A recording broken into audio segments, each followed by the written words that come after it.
Hello and welcome to MedMind Spectrum. In this video, you'll learn about glycolysis, one of the very important reactions that occur to carbohydrates as they're being metabolized in the body. First, we need to look at a few things about glycolysis that help us understand the whole process of glycolysis. The definition of glycolysis, it is basically a pathway in which glucose is converted into pyruvate, and that means at the end of glycolysis, we expect to have one of our products as a pyruvate. A pyruvate is basically a 3-carbon compound that lacks a phosphate. Glycolysis occurs in the cytoplasm of cells and does not require oxygen. This is very important because it can occur even in cells that do their metabolism without oxygen. Say, for example, the red blood cells. They basically rely on glycolysis to generate ATP even in the absence of oxygen. It is a highly controlled process involving a lot of enzymes that include kinases, isomerases, dehydrogenases, and mutases. For us to understand and remember all this big bunch of enzymes, we need to understand how each enzyme works and what particular reaction does it catalyze. Let's look at one by one before we go into the details of glycolysis.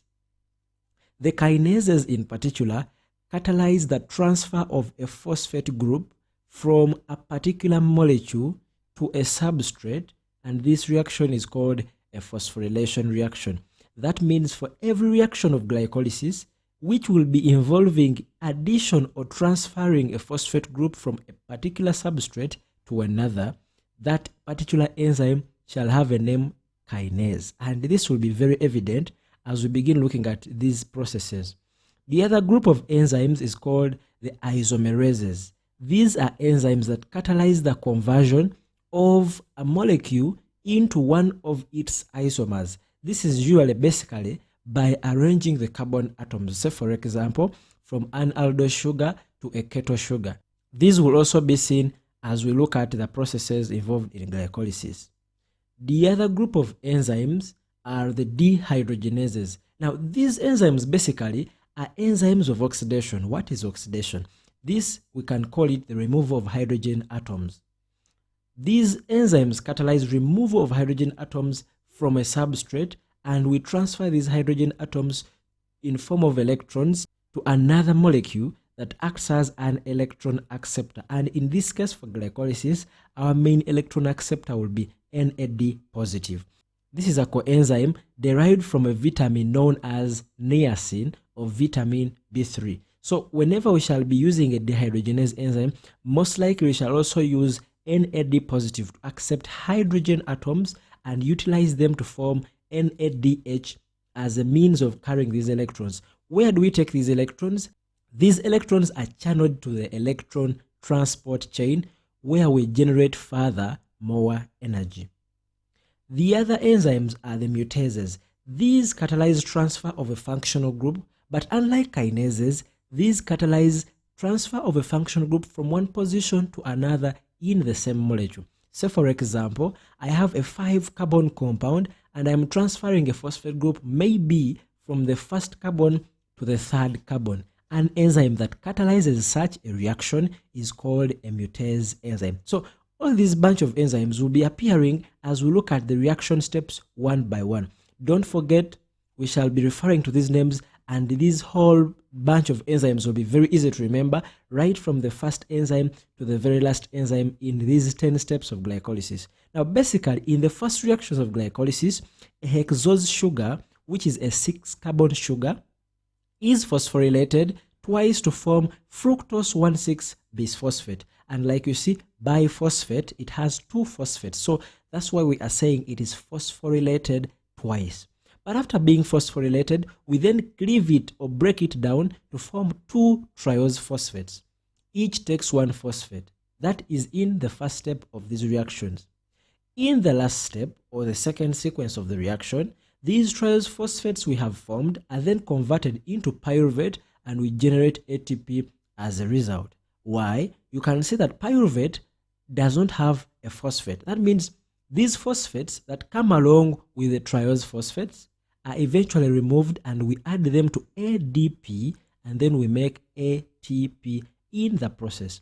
Without wasting any time, let's look at the detailed process.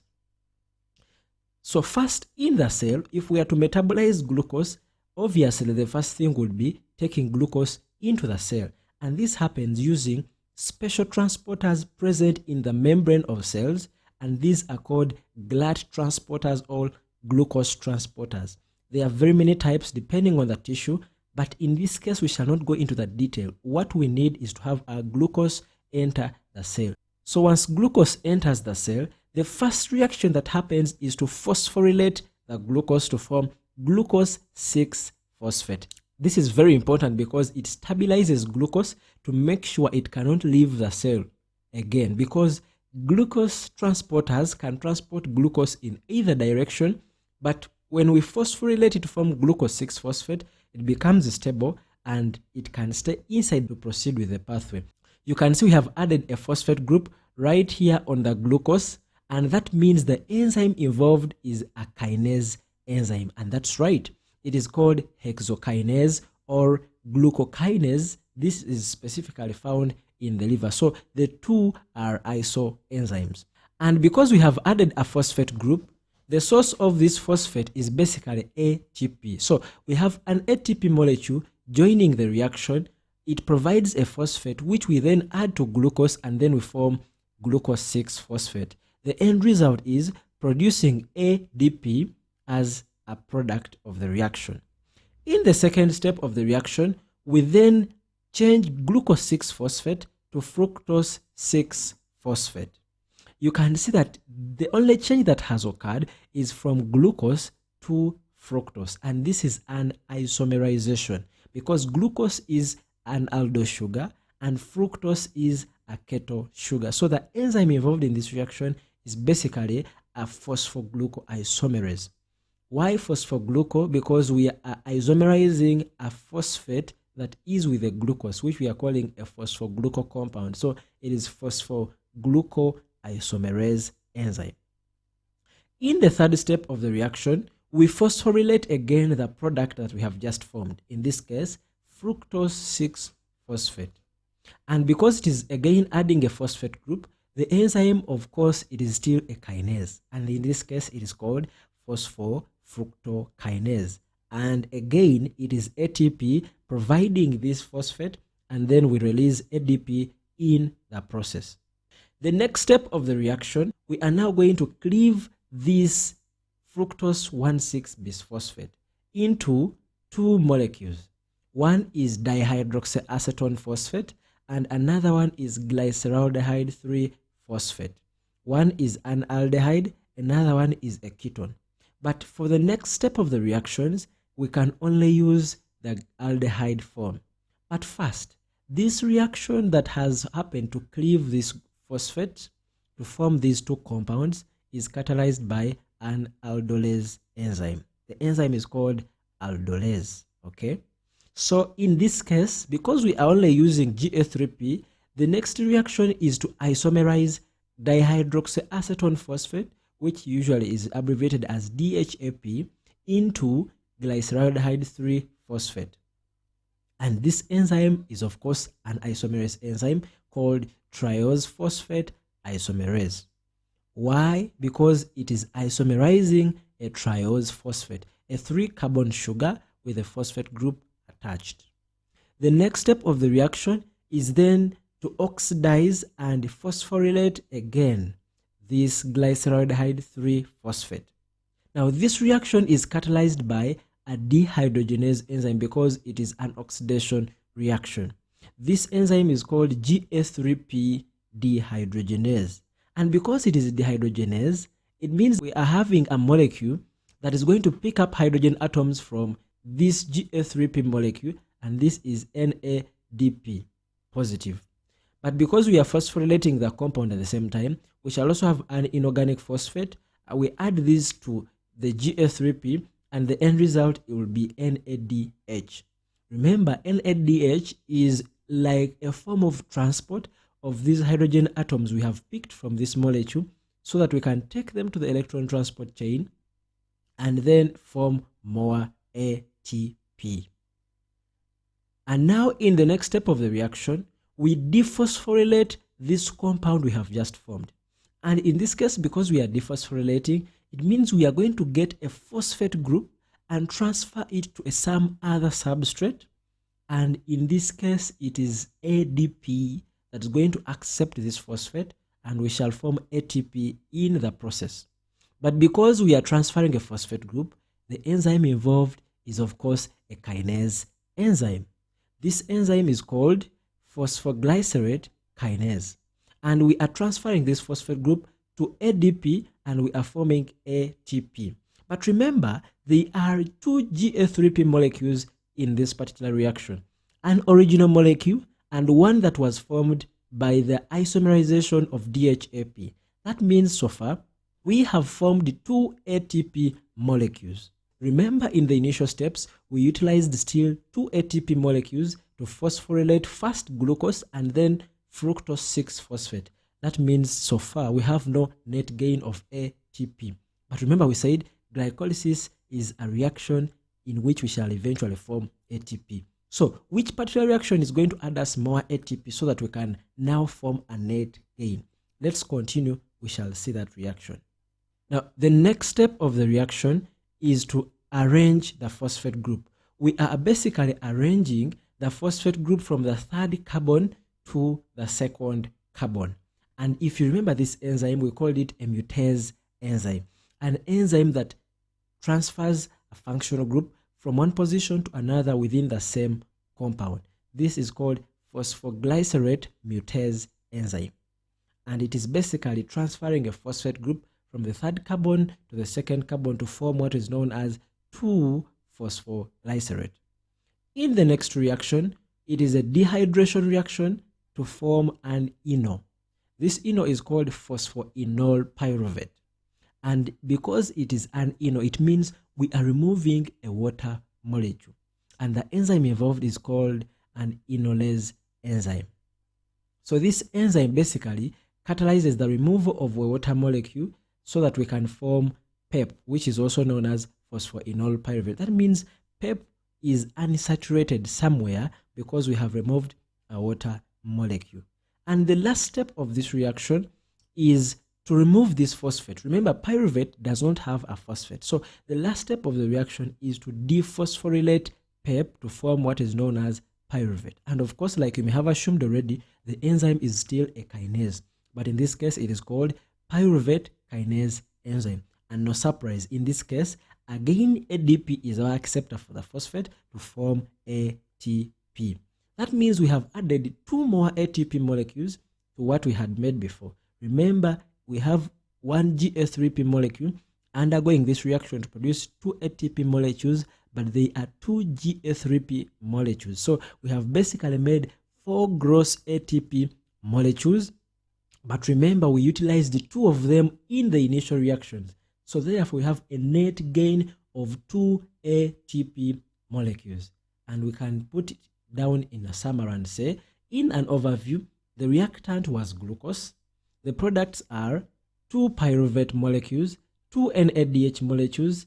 We also produced 4 gross ATP molecules and 2 net ATP molecules if we subtract what we used in the initial steps. Also to note, we have the committed steps of the reaction. Committed to mean they only proceed in one direction using the same enzyme. And if you've been following, these reactions have been presented with a one direction arrow. So for example, this last step, the 10th step, there is a one direction arrow to mean that pyruvate kinase only catalyzes formation of pyruvate from PEP. We cannot go back to the same PEP using pyruvate kinase. Now, such steps in a reaction are highly controlled because they cannot easily proceed backward. And these are discussed in detail in another video about control of glycolysis, which you can check out from the description below this video. These details are basically important to understand how do we control glycolysis and how do we necessitate glycolysis. Do we need it to increase or need it to decrease, depending on the conditions of the body. In a summary about glycolysis, we can remind ourselves that we have produced ATP, NADH, and pyruvate as the end product. ATP was directly produced with reactions where we had phosphoglycerate kinase, getting a phosphate group from 1,3-bisphosphoglycerate and transferring it to ADP, and also using pyruvate kinase, where we transferred a phosphate group from PEP to ADP to form ATP and produced pyruvate as the end product. Also to note is that the NADH we have produced will go to the electron transport chain to provide more ATP, but it cannot cross the mitochondria. This is a setback. How do we drive these hydrogen atoms or electrons into the mitochondria to make ATP? There is a special shuttle system that is used, and the details of this one are discussed in another video titled Fate of the Pyruvate. You can check out for it in the description below and find out how this NADH enters the mitochondria to release these hydrogen atoms. Pyruvate, on the other hand, has a lot of fates it can follow. Like I've mentioned, the details are in that video, Fate of the Pyruvate. It can be converted into acetyl-CoA. It can also be converted into oxaloacetate. It can be converted into lactate, or it can be transaminated to form an amino acid known as alanine. All these details are in that video, which you can check out and find out more what happens to this pyruvate as we end glycolysis.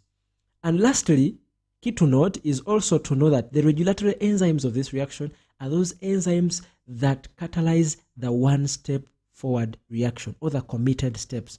One of them was the first reaction, where we converted glucose into glucose 6-phosphate using hexokinase or glucokinase enzyme. The other reaction was the second phosphorylation of fructose 6-phosphate catalyzed by phosphofructokinase 1, and the last one was the dephosphorylation of PEP catalyzed by pyruvate kinase enzyme. Now, before we end this video, we need to look at something special. There are certain cells in the body that have a unique pathway of this glycolysis we are looking at in this case, and these are the red blood cells. They have something unique they do, not very much different from what we have just seen, but it is also important to learn. What is this unique thing? One, for them, after forming 1,3-bisphosphoglycerate, they convert it into 2,3-bisphosphoglycerate before they can dephosphorylate it. And does this compound have any significance? Yes, it has an effect. And what is that effect? It basically decreases the affinity of hemoglobin for oxygen. And is this important? Somehow, yes. Why? Because if the affinity for hemoglobin for oxygen decreases, that means we can basically release oxygen to the tissues from hemoglobin so that they can utilize it in their metabolic processes. But then after forming this 2,3-bisphosphoglycerate, does the reaction end there? No. What happens thereafter? This 2,3-bisphosphoglycerate is then dysphosphorylated in the normal way to form ATP and 3-phosphoglycerate. And of course, if we form 3-phosphoglycerate, the normal pathway continues. We use a mutase enzyme to form 2-phosphoglycerate and then proceed with an enolase enzyme and eventually form our pyruvate using pyruvate kinase enzyme.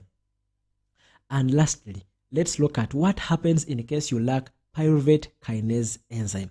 Remember, pyruvate kinase is responsible for dephosphorylating PEP to form pyruvate. That means if you don't have pyruvate kinase, you are eventually going to increase amounts of PEP, but also you're likely to form little ATP, because in that reaction of pyruvate kinase, we transfer a phosphate group to ADP to form ATP.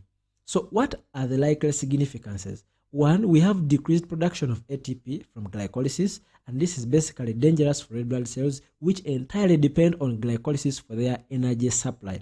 And what happens if they don't have ATP? They cannot maintain their membrane pumps and necessary to maintain their structural integrity. And if they cannot maintain their structural integrity, eventually they are going to suffer from what we call hemolytic anemia, and eventually your red blood cell count will decrease and you may begin showing up signs of anemia. But the other effect for red blood cells can be, we can have accumulation of PEP and then the reaction will begin to proceed backward. Remember, PEP was coming from 2-phosphoglycerate. Now 2-phosphoglycerate will go back to 3-phosphoglycerate. But remember, in red blood cells, 3-phosphoglycerate was coming from 2,3-BPG or 2,3-bisphosphoglycerate. That means if the reaction proceeds backwards, we are going to accumulate 2,3-bisphosphoglycerate, which had an effect of increasing the oxygen dissociation rate from oxyhemoglobin. So it is a paradox, because the condition looks to be dangerous, but in this case, it will promote much more release of oxygen from hemoglobin. If you found this video helpful and you've really understood the reactions of glycolysis, don't forget to hit that like button, subscribe, and most importantly, share this video. Thank you for watching. Good luck in your next test, and we meet in the next video.